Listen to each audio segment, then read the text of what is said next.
உங்களுக்கு கல்யாணம் ஆயிட்டா? ஒரே ஒரு தடவை ஆயிருக்கு. ஏன்டா ஆயிருச்சுன்னு நான் நொந்துகிட்டு இருக்க நடுவர் அவர்களே. அப்படியா? என் கல்யாணத்துக்கு ஜாதகம் பார்த்தாரே அந்த ஜோசியர் மட்டும் இப்ப கையில கிடைச்சாரு.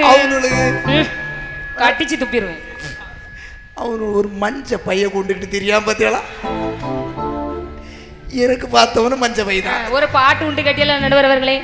எவண்டி ஒன்ன பெத்தாம் பெத்தான் கையில கிடைச்சா செத்தான் செத்தான்னு. அந்த ஜோசியனை நான் தேடிக்கிட்டே இருக்கேன். கையில கிடைச்சான். கதை கந்தலாகி போயிடும். கெட்ட வார்த்தையில போட்டாருங்க. நான் அப்படி எல்லாம் போட மாட்டேன் நடுவர் அவர்களே.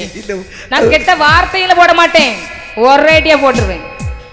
அதாவது நீங்கள் கெட்ட வார்த்தையை போட மாட்டீர்கள், பல பேர் கேட்ட வார்த்தையை போடுவீர்கள். கெட்ட வார்த்தை என்பது ஒரு விஷயமே கிடையாது, எல்லாம் கேட்ட வார்த்தைகள் தான். எதை நாம் கேட்கிறோமோ அதுதான் வெளியே வரும். சரி, நியூட்டனின் மூன்றாம் விதி. நியூட்டன்